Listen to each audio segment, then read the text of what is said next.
Muy buen día, compañeros y tutor. Mi nombre es Jenny Alexandra Cerón Bernal. Estoy en el grupo número 46 de farmacotecnia. Vamos a realizar el paso número 6, sustentación del producto final, y voy a hablarles sobre los conceptos de la farmacotecnia que vimos en la unidad 1. Recordemos que la farmacotecnia es la técnica de transformación de un principio activo, es un medicamento apto para su uso. Que sea un medicamento apto para su uso, es decir, estudia las diversas manipulaciones a las que deben de estar sometidas las distintas materias primas con el objetivo de darle la forma adecuada para poder ser administrada a los seres vivos, según la dosis e indicación preestablecida por la experimentación clínica o prescritas por el médico. Estudia las condiciones que deben reunir los medicamentos para su dispensación y las reglas a que debe hallarse sujeta a su preparación racional y científica. En estos conceptos podemos encontrar qué es una fórmula magistral. Recordemos que la fórmula magistral es todo medicamento que se emplea a preparar a un paciente en concreto con sustancias específicas y que solamente se pueden enviar a preparar bajo una prescripción médica, como lo vemos aquí. También tenemos que es un preparado oficial, es todo medicamento creado para un farmacéutico, el cual se dispensa en una farmacia, se puede dispensar con o sin fórmula médica. Hay productos que son de venta libre, entonces pueden entrar en este ítem. ¿Qué es material de acondicionamiento? Recordemos que el material de acondicionamiento es utilizado para envasar el medicamento. Hay acondicionamiento primario y secundario. El primario es el envase, todo lo que tenga un contacto directo con el medicamento, y el secundario es el embalaje. También podemos ver qué son los excipientes. Los excipientes son sustancias inactivas que dan forma al producto manteniendo las propiedades del principio activo y facilitando su administración. El principio activo es el componente que produce el efecto terapéutico del medicamento. Aquí también podemos ver dos resoluciones y el decreto. Este decreto indica que la preparación magistral debe cumplir con lo siguiente: lo que son farmacias y droguerías se deben de someter a procesos de recepción, almacenamiento, dispensación y preparaciones magistrales. La resolución número 1403 de 2007, la verdad, desde el artículo 10 vamos a encontrar información muy valiosa sobre las preparaciones magistrales, cómo se debe elaborar, cómo deben de estar las áreas, cómo debe estar la estructura, qué tipo de personal debemos de tener. Igual que la resolución 044 de 2008, habla sobre la verificación del cumplimiento de las buenas prácticas de la elaboración de las magistrales. Enfatiza mucho qué condiciones debemos de tener, como el recurso humano, infraestructura física, dotación, documentación, sistema de calidad, auditorías internas y etcétera. Espero que esta información haya sido bastante valiosa. Muchísimas gracias por su atención y que pasen un feliz día.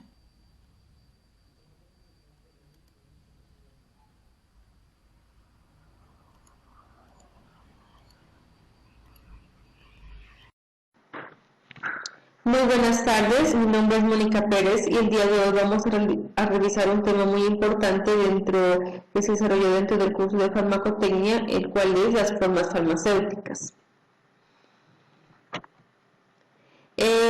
Hay que tener en cuenta que las formas farmacéuticas son las diferentes presentaciones o formatos en los cuales se encuentran los medicamentos.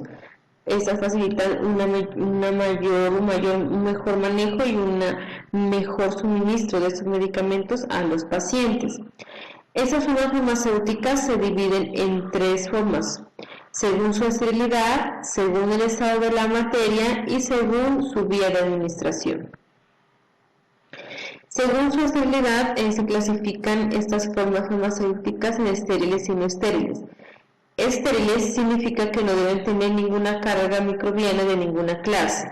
Cuando el medicamento se va a aplicar por vía parenteral, además debe de cumplir con el requisito de apirogenicidad, que quiere decir que esté libre tanto de productos que eleven la temperatura corporal como de partículas en suspensión. Un ejemplo de estas formas farmacéuticas son los polvos estériles para inyección o los liofilizados. No estériles significa que permiten un máximo de carga microbiana, pero debe de haber ausencia total de patógenos. Un ejemplo de estas son las cremas, los ungüentos o los parches transdérmicos. Las formas farmacéuticas, según el estado de la materia, se clasifican en formas farmacéuticas semisólidas, en las cuales encontramos las emulsiones o las pomadas; las formas farmacéuticas líquidas, en cuales están los jarabes o los elixir; las formas farmacéuticas sólidas, en cuales encontramos sobres, cápsulas o tabletas; Los coloides, en los cuales son los geles, mucílagos, suspensiones, en los cuales encontramos algunos antiácidos, las gaseosas, que son los inhaladores o los aerosoles. Según la vía de administración, las formas farmacéuticas, digamos que se clasifican en dos grupos muy importantes, que son dependiendo de la vía, que son las indirectas o inmediatas, o las vías directas, inmediatas o parenterales. Dentro de las vías indirectas o inmediatas, se refiere a cuando producen algún daño o penetran en la piel o mucosas, generalmente a través de una inyección, tales como la intravenosa, vía intramuscular, subcutánea, intradérmica, epidural, intratecal, intraventricular, intraarterial, intraósea, intraarticular, intralinfática, entre otros.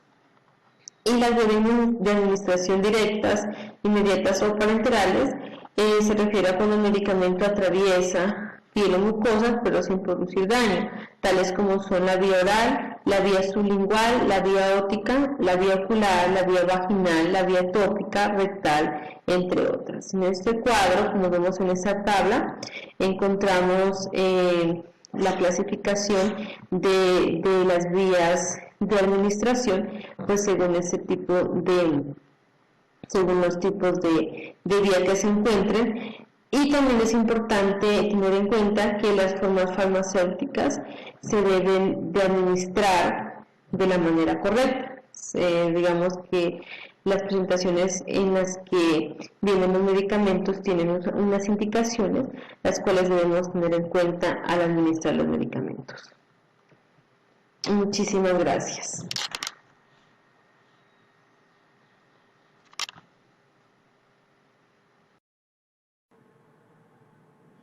Buenas tardes, mi nombre es Isabel Cristina Penilla, soy estudiante de Tecnología en Regencia de Farmacia. Vamos a hablar sobre el paso 6 de farmacotecnia, sustentación del producto final. Lo que seleccioné es las buenas prácticas de elaboración central de mezclas. Vamos a iniciar hablando qué es una central de mezclas. Una central de mezclas es un área estéril dentro de un servicio de farmacia hospitalaria, un espacio para acondicionar preparaciones magistrales, las cuales son preparados farmacéuticos elaborados para vender prescripciones médicas de un paciente en particular. El área de central de mezclas debe tener las siguientes secciones. La primera es negra o zona preestéril.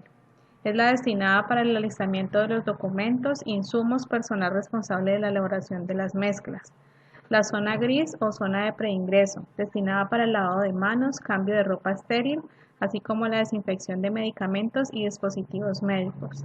Zona blanca o de elaboración. Es donde se elaboran las formas farmacéuticas de manera estéril, para lo cual es necesaria una cabina de flujo laminar, vertical para mezclas oncológicas y horizontal para nutriciones parenterales y mezclas intravenosas, y una mesa de aluminio que se pueda desinfectar. ¿Qué se realiza en una central de mezclas? En la central de mezclas se realiza la adecuación y ajuste de dosis de medicamentos, de acuerdo a las dosis prescritas por el médico de forma individual.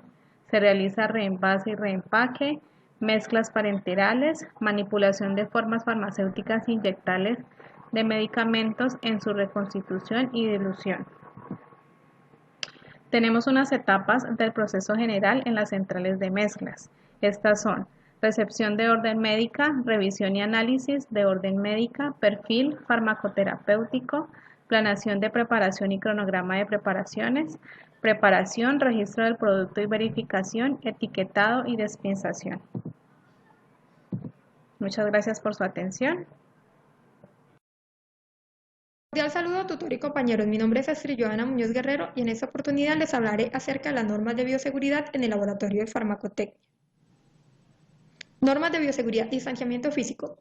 Al ingresar a las instalaciones de la UNAV, debemos ingresar con tapabocas, debemos mantener un distanciamiento físico como mínimo de 2 metros, no debemos saludar de abrazo, ni de beso, ni de mano. Cuando estemos a esperas del ingreso al laboratorio, debemos realizar la fila, siempre conservando el distanciamiento físico como mínimo de 2 metros, hasta que el tutor nos indique el ingreso al laboratorio. Lavado de manos. Cuando ingresemos al laboratorio, en el primer vertedero encontramos el jabón antibacterial y las toallas desechables para realizarnos el efectivo lavado de manos y así dar cumplimiento al protocolo de bioseguridad. Recordar siempre que el lavado de manos debemos realizárnoslo antes de realizar la práctica, durante y al finalizar la práctica. Elementos de protección personal. Antes de ingresar al laboratorio debemos colocarnos los elementos de protección personal, como son el gorro, las gafas, el tapabocas N95 y la bata blanca manga larga. Manipulación y limpieza de materiales y equipos. Cuando estemos en el laboratorio, debemos ubicarnos en los sitios señalados o donde el tutor nos lo indique.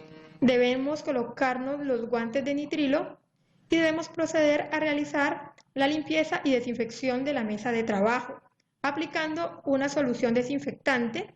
Dejamos actuar durante 1 minuto y luego limpiamos con una toalla limpia y seca en una sola dirección. Lo mismo debemos hacer con los materiales y equipos del laboratorio. Debemos realizarle la limpieza y desinfección antes de iniciar la práctica y al finalizar la práctica. Manejo de residuos. Los residuos generados durante la práctica, como son el gorro, el tapabocas y los guantes, se deben desechar en la caneca roja, que es donde se depositan los residuos de riesgo biológico. Muchas gracias. Farmacotecnia, paso 6, sustentación del producto final, presentado a Hernán Marino Cuadros, presentado por Luzari Cabrera Burgos. Grupo 46. El tema que yo escogí es preparados magistrales.